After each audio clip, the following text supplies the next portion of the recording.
এত স্নেহ করতেন না। আমি বড় হয়েছি ঢাকাতে আমার আব্বুর কাছে থেকে। আমার আব্বু আমার অনেক আদর করতো। আব্বু আমাকে অত্যন্ত ভালোবাসে।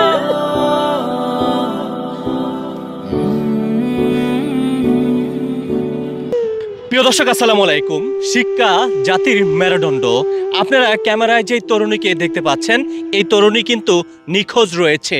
এই তরুণী হচ্ছে ধানমন্ডি কলাবাগানে লেখাপড়া করছিলেন। তবে এই তরুণীর সঙ্গে যে ঘটনাটি ঘটেছে, যা জানলে আপনারা রীতিমতো অবাক হয়ে যাবেন। কে কোথা থেকে দেখছেন, ভিডিওটি শেয়ার করে দিয়ে লক্ষ মানুষকে দেখার সুযোগ করে দিবেন। দেখুন, উনি একজন শিক্ষিত তরুণী হয়ে আজকে একজন মেয়ে মানুষ হয়ে রাস্তায় রাস্তায় এভাবে ঘুরে বেড়াচ্ছে। বিষয়টি আমার কাছে আসলে খুবই খারাপ লেগেছে। আমরা একটু ওনার পরিচয়টা জানতে চাই। কেনই বা তিনি এই তরুণী রাস্তা রাস্তা এভাবে ঘুরে বেড়াচ্ছে, আর কেনই বা তিনি বই নিয়ে ঘুরে বেড়াচ্ছে। আমরা একটু ওনার সঙ্গে কথা বলতে চাই। আসসালামু আলাইকুম। ওয়ালাইকুম আসসালাম। আপনার নাম কি? আশা প্রদান। আশা প্রদান। শুরু থেকে আপনি আমাকে বলেছিলেন যে আপনি লেখাপড়া করেছিলেন। কোথায় লেখাপড়া করেছিলেন? লেখাপড়া করেছি তো ঢাকাতে। ঢাকা কোথায় লেখাপড়া করেছেন? ঢাকা সারুলিয়া ডেমরা ঢাকা। সারুলিয়া ডেমরা ঢাকাতে। জি। আচ্ছা, ধানমন্ডি কলাবাগানে সেখানে কি করতেন আপনি? সেই বাচ্চাদের ডিপ্লোমা পড়তে আসছিলাম। মানে বাচ্চাদের ডিপ্লোমা পড়তে আসছেন? জি। আচ্ছা, তো এখন এই যে আপনি চোখে পানি দেখতে পাচ্ছি, বা আপনার বাড়ি থেকে কেন নিখোঁজ হয়েছেন, বা আপনার সঙ্গে কি ঘটনাটি ঘটেছে? আমার ফ্যামিলি সবাই আমাকে পছন্দ করে। মা বাবা হয়তো আমাকে অনেক স্নেহ করে। আমার মেয়েটা আছে, মেয়েটা বড় হইতেছে, ক্লাস 7-এ পড়ে। তে মা বাবা আমাকেও পালবে, আমার মেয়েরে পালবে। তে আমার ইচ্ছে হলো, আমি যেহেতু ঢাকা পড়াশোনা করেছি, আমি পাশাপাশি একটা চাকরি করি, মেয়েটারও দেখাশোনা করি। কিন্তু বাড়িতে গেলে আমি অ্যাডজাস্ট হয়ে থাকতে পারি না। আমার সাথে খারাপ আচরণ করে, বিশেষ করে আমার মা এবং আমার মেজু ভাই, এরাই আমার সাথে বিশেষ করে আচরণটা করে। কিন্তু আমার আব্বু আমাকে অত্যন্ত অনেক ভালোবাসে।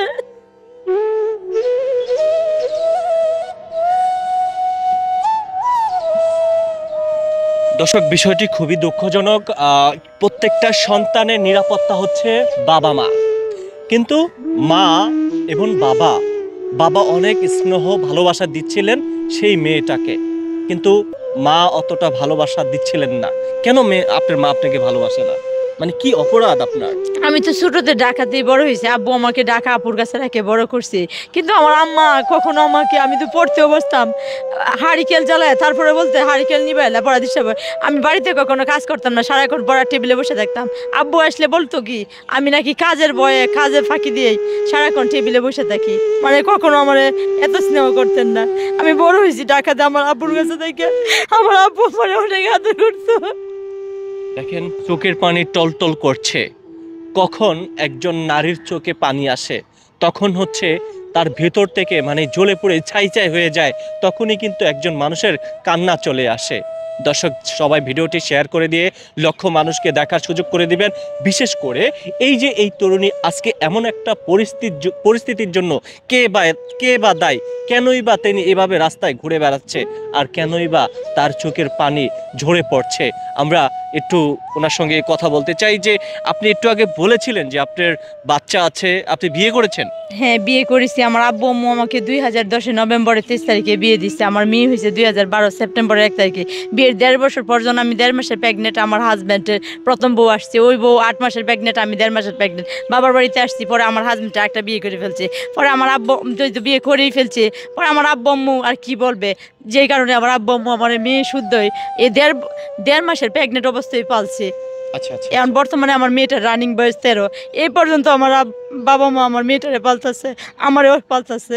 আচ্ছা, আপনি একটু আগে আমাকে অফ দ্য রেকর্ডে বলেছিলেন যে আপনাকে আপনার ভাই বা ভাবি বা যে কোনো কেউ হতে আপনাকে বাড়ি মেরেছে। কেন বাড়ি মেরেছে? এটা আমার মেজু ভাই ছোটবেলাতে, আমি ক্লাস 9-এ পড়ি, বলা হয় যে আমার হাতে একটা দাগ আছে, ও কাটে ফেলাইছিল।